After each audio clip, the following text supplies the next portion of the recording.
Hello everyone, hope you're doing well. Today we're having a look again at another Chinese vehicle, and this one is the Type 69. Now, a lot of people refer to this as the first Chinese tank, because this is the first MBT that China made, or at least their first attempt in creating their own independent vehicle. So a lot of people will look at this vehicle and be like, well, why does it still look very Soviet? Why is the turret like that? Why is the chassis like that? All of this. It must have been based off Soviet designs. And in effect, you can kind of say it was. Obviously, when we look at past Chinese tanks before this, you have the Type 59, which was pretty much a Chinese-built copy of the T-54A. So you could say that the foundation of the Type 69 was definitely of Soviet origin, especially through some other stories which have come along, such as there is a story that the Chinese actually captured a Russian T-62 in 1969. And this was used to improve, the designs of the Type 69 as well. So there is a lot of Soviet influence in this design and in this tank, but it is still designed, it is still produced, it is still everything Chinese. So for me, this is the first one where you can say, yes, this is a Chinese design, even though a lot of people will say, well, it's heavily based off the Soviet design. Okay, you can go with that, but it is built, it is designed, it is produced, everything is Chinese. Which manufacturer was behind this? Well, once again, it's Norinco, or Norinco, which is the China North Industries Group Corporation. Now, with this, because it was the first independent tank that the Chinese made, they wanted to use it as, first of all, a test bed, and also as a vehicle which could be modified in the future. As we've talked about before with specific designs, when we talked about the Soviet T-64 and the T-72 and the T-80, how the T-64 was kind of the test bed for new ideas. Some of them worked, some of them didn't, so that went on to the T-72. T-72 became more of the efficient version, so a little bit cheaper, better for exporting, all of this stuff. And then the T-80 was we're going to stick to this. This is going to be the tank that we're going to go forward with. With the Type 69, this was a tank which, since it was the first of its kind, it was definitely a test bed to grow from, which is why whenever you look at this tank, there is a bunch of different variants from it, and a lot of them have a lot of different changes to it, which is why, for me, if we ever get a Chinese tech tree, it would be lovely to see all of these variants, because they are different. They're not slight differences here and there. They are quite large ones. So let's get into some of the history of this. The design proposal for this machine was issued in 1963, and the initial design for it was completed in 1964. So the first Type 69 prototypes, they were built in 1964 as well, and in 1974 the tank received its approval certificate, and the batch production began thereafter, with several hundred tanks exported to the Middle East. So what this means is, obviously, it took a long time to get the design right, and that's what you expect. You expect this idea from a vehicle which is, trying to...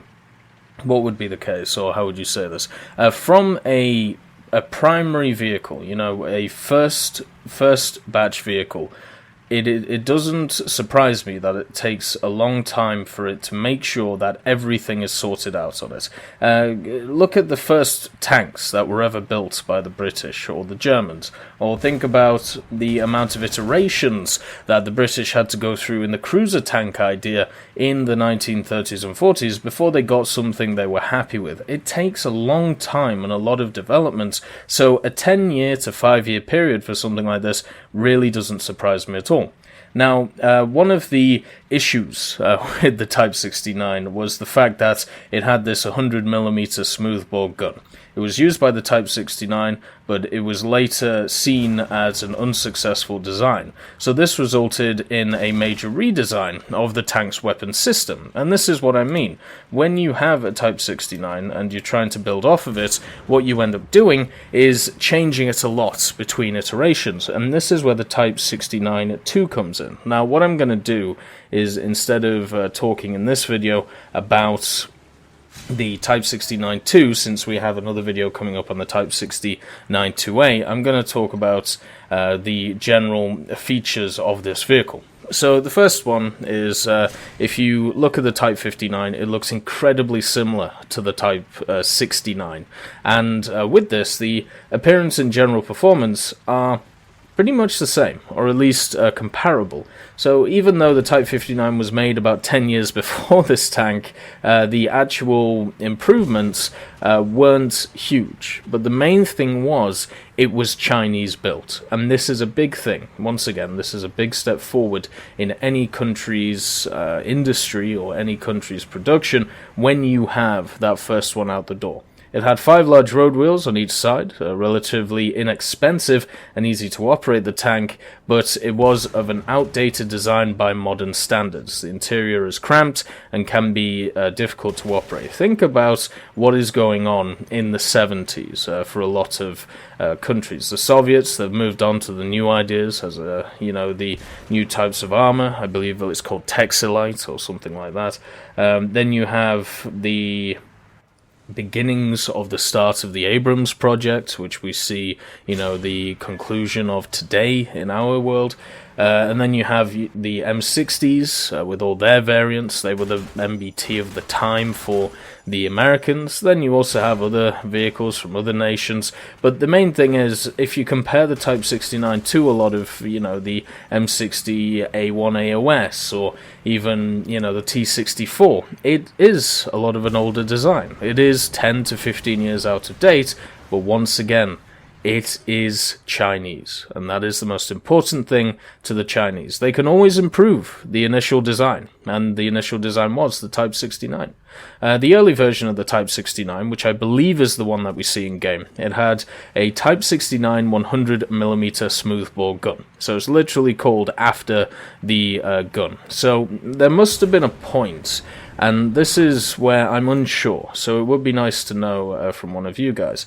There must be a point where they swapped naming stuff. Or maybe they didn't, maybe it was just all coincidence. But for me, when I read a lot of the names for a lot of the vehicles, they corresponded to when they entered service. Now, the Type 69, which is this machine, seems to be named after the gun. Now, the Type 65/63 also seems to be named after the gun. But then the Type 63, the light amphibious vehicle, that isn't named after the gun and seems to be named after the year it entered service. So there seems to be two competing ideas here when it comes to naming. But at least when it comes to this vehicle, the gun, once again, Chinese made, just like everything else. The gun or the tank itself could carry 44 rounds, had a maximum fire range of 1,000 meters, and the ammunition it could use was high explosive fragmentation, and armor, piercing, discarding, sabot. So APDS, HEF or HEF, and HE. And the gun was proven to be unsuccessful, and it was replaced by the 105mm rifled gun in later variants, which was a pretty good gun. The Chinese, I believe, had an L7 license. That is up for debate, but they definitely had a copy of the L7, which they decided to use. It was called the Type 81, and this was used on the Type 69-3. But just understand, as I said before, this will be talked about in the next video. So the protection of it, it had wheels, tracks, they were protected by rubber hull skirts, which is an interesting idea. And the armor protection of the turret and hull, it was proven inadequate during the Gulf War in 1991, as the Allies' 120mm tank gun could easily penetrate its front armor.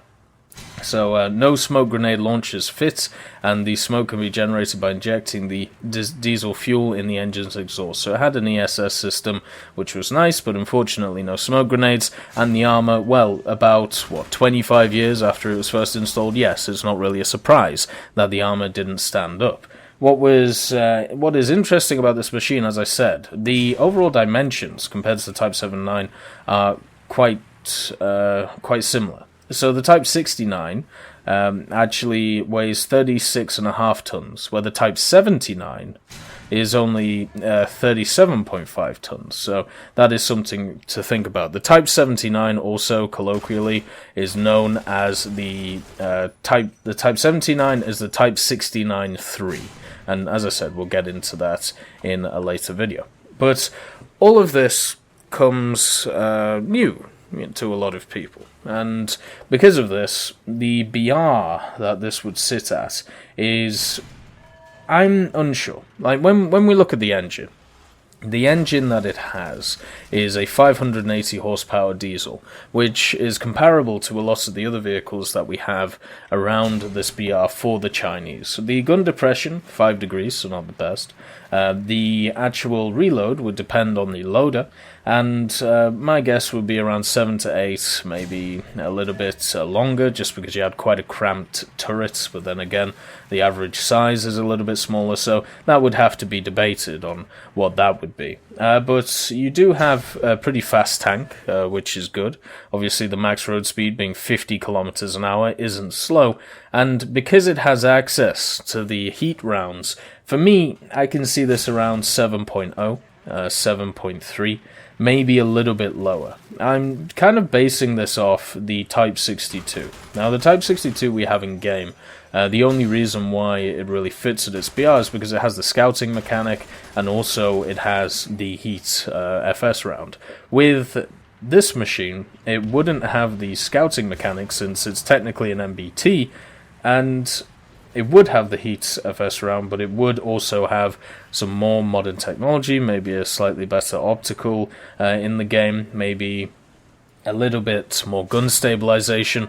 So with all of that said, I can see it being a slightly higher BR or a similar BR. So 7.0, maybe even 6.7, I think would fit this tank the best. Overall though, if we do get a Chinese tree, this has to be the tank which has to be in it. All the others, they're up for debate. But if we're talking about just a pure Chinese tree with the ideas that they brought forward, this is in effect the grandfather of the tree, who didn't have to boink any other countries to get the design out.